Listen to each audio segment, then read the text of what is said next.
విధంగా ఎక్కడైతే మంచి అవకాశాలు ఉన్నటువంటి మార్కెట్ ఉందో ఆ మోడల్ నాకు ఏర్పాటు చేయండి అని చెప్పి పదే పదే అధికారులను పంపించి ఇతర రాష్ట్రాల్లోనే కాదు ఇతర దేశాలకు కూడా పంపించి ప్రపంచంలోనే అత్యాధునికమైనటువంటి ఒక సమీకృతమైనటువంటి పండ్ల మార్కెట్, పూల మార్కెట్, అదేవిధంగా మాంసం, గుడ్లు, పాలు రైతు ఏది పండించినా కూడా ఇక్కడ అమ్ముకునేదానికి, ఆ పంటలు నష్టపోకుండా ఉండేదానికి, తద్వారా దేశాల నుంచి వ్యాపారస్తులు వచ్చి మన సరుకును కొనుక్కుని వెళ్ళేదానికి, అదేవిధంగా భారతదేశంలో ఉన్నటువంటి అన్ని రాష్ట్రాల్లో కూడా మీ కోయిడా మార్కెట్కి వచ్చి మన ఉత్పత్తుల్ని తాజా సరుకును తీసుకెళ్లేటటువంటి విధంగా కోల్డ్ స్టోరేజ్లు కానీ వాటికి కావలసినటువంటి అన్ని అంగుల్ని మీరు ఏర్పాటు చేయండి. 200-300 కోట్లు కాదు, 2-3 వేల కోట్లతోటి ఈ నిర్మాణం జరగాలని చెప్పి సాక్షాత్తు సొంతంగా దాన్ని పరిశీలించి ఈ సరైనటువంటి స్థలాన్ని ఓఆర్ఆర్కి పక్కనే ఉండి రేపు రాబోయేటటువంటి ఎన్ని వేల లారీలు వచ్చినా కూడా దిగుమతి చేసుకొని ఎగుమతి చేసుకునేటటువంటి సౌకర్యాలు కలిగినటువంటి ప్రాంతాన్ని ఈ రోజు మా రంగన్న చెప్తున్నాడు. ఇక్కడ ఎకరం 25,000 కోట్లు ఉందని. మేము మార్కెట్ చెప్పకముందు 10 కోట్లు 15 కోట్లుంటే ఈనాడు 20 కోట్లు 25 కోట్లకి పెరిగింది. అంటే ఇంత విలువైనటువంటి భూమిని ముఖ్యమంత్రి గారు 239 ఎకరాలు ఈ మార్కెట్కి ఇచ్చి రాష్ట్ర రైతాంగం పండించేటటువంటి ఉద్యాన పంటలకు సంబంధించినటువంటి రైతాంగం ఆయన గారి మనసులో ఒకటే ఉంది, పంటల మార్పిడి జరగకుండా ఈ రోజు జరుగుతున్నటువంటి వాతావరణ పరిస్థితులను గమనంలోకి తీసుకోకుండా నా రైతు సంప్రదాయ వ్యవసాయం చేస్తే పడేటటువంటి కష్టాలు కళ్ళారా చూసినటువంటి ముఖ్యమంత్రి ఉద్యానవన పంటలు తరిగిపోతున్నాయి, కూరగాయలు తరిగిపోతున్నాయి, పప్పు ధాన్యాలు తరిగిపోతున్నాయి, చిరుధాన్యాలు తరిగిపోతున్నాయి, ఆఖరికి నూనె గింజలు పండించేటటువంటి రైతుకు గిట్టుబాటు కావట్లేదు. అవసరమైతే ఆ రైతులకి ఎసులుబాటు ఇచ్చి ఆ రైతులకి ఇన్సెంటివ్స్ ఇచ్చి నా రైతుని సురక్షితమైనటువంటి సమగ్రమైనటువంటి పంటని మార్పిడి చేయలేకపోతే మన రైతుకు నష్టం జరుగుతుంది.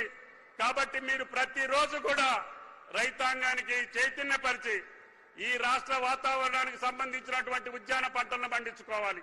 ఇప్పుడు మీకు తెలుసు ఆయన గారి చేతుల మీదుగా మొన్న నరిమెట్టలో పామాయిల్ ఫ్యాక్టరీ ప్రారంభిస్తే అది ఇప్పుడు 31 జిల్లాల రైతాంగాన్ని కాపాడుతా ఉంది.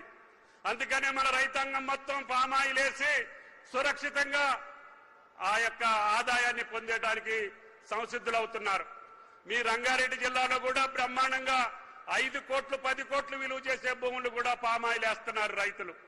కాబట్టి ఉద్యాన పంటలను పండించుకోండి, వాటిని జాగ్రత్తగా అమ్ముకోవడానికి కావలసిన సౌకర్యాలు కల్పిస్తున్నటువంటి ముఖ్యమంత్రి యొక్క సంకల్పాన్ని మీరు అర్థం చేసుకోండి. ఏ ముఖ్యమంత్రి కూడా 2 సంవత్సరాల కాలంలో 1,00,000 కోట్లు రైతాంగానికి బదలాయించినటువంటి ముఖ్యమంత్రి భారతదేశంలో ఎవ్వరూ లేరు. ఏ రాష్ట్ర ప్రభుత్వం కూడా మనం పండించినటువంటి అన్ని పంటల్ని కొనుగోలు చేసేటటువంటి ఏకైక ముఖ్యమంత్రి రేవంత్ రెడ్డి గారు.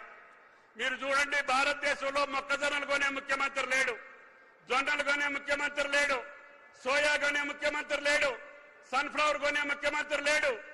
అన్ని పంటల్ని కూడా నష్టం వచ్చినా కష్టం వచ్చినా మీరు రైతాంగం దగ్గర నుంచి ఎంఎస్పీ కొనండి అని మేము కేంద్ర ప్రభుత్వాన్ని, ప్రధానమంత్రిని, వ్యవసాయ మంత్రిని పదే అడిగాం.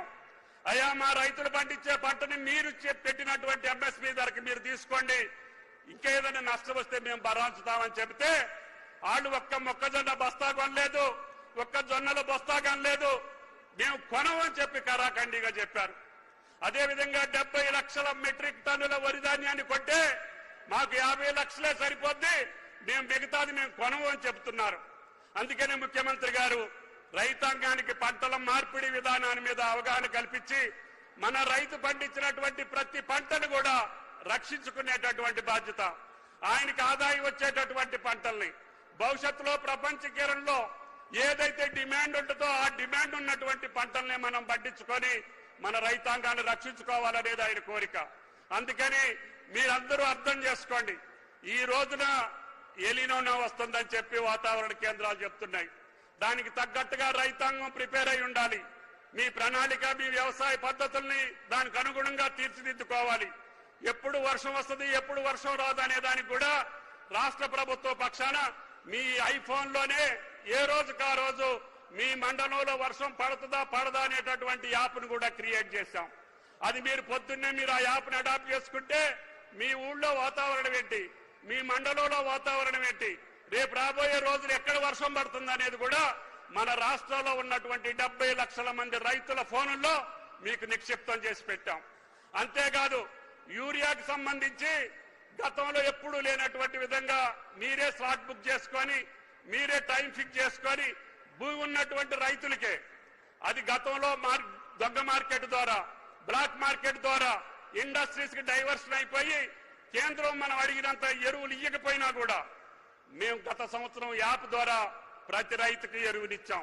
ఇప్పుడు మీరు దాన్ని స్ట్రీమ్లైన్ చేసి పెట్టాం. ఎక్కడా కూడా దాంట్లో లోపాలు లేవు. మీరు ఇంట్లో ఉండి మీకు కావలసిన ప్యాక్స్ లో గాని ఎరువుల కొట్లో గాని మీరు కొడితే మీకు భూమి ఎంత ఉంది, ఆయన కొట్లో మందు కట్టలు ఎన్ని ఉన్నాయి అనేది మీ లెక్క వస్తుంది. దాని ప్రకారంగా మీరు బుక్ చేసుకోండి. ఏ ఒక్క రైతు కూడా క్యూలో నిలబడేటటువంటి అవసరం లేకుండా ఈనాడు మన మోడల్ ని భారతదేశం మొత్తంగా మోడీ గారి ప్రభుత్వం కూడా అడాప్ట్ చేసుకుంటుంది. వాళ్ళు కూడా రేపటి నుంచి భారతదేశ వ్యాప్తంగా ఈ యొక్క ఎరువులకు సంబంధించినటువంటి యాప్ నాడు అప్లోడ్ చేసుకొని వాళ్ళు అప్లై చేసుకుంటున్నారు. కాబట్టి ఈ భారతదేశంలో ఏ పద్ధతిని కనుగొన్నా ఏ ప్రణాళికను రూపొందించినా తెలంగాణ ప్రభుత్వం రేవంత్ రెడ్డి గారి నాయకత్వాన్ని చూసి ఈనాడు భారతదేశం ముందుకు పోతుంది. కాబట్టి రైతాంగానికి సంబంధించినటువంటి ఏ కార్యక్రమం అయినా తల తాకట్టు పెట్టైనా సరే మీ అవసరాలు తీర్చేటట్టుగా మిమ్మల్ని ఆనందపరిచేటట్టుగా మీరు వ్యవసాయంలో నిలదొక్కునేటట్టుగా ఈ రాష్ట్ర ప్రభుత్వం యొక్క ప్రణాళిక ఉంటుంది.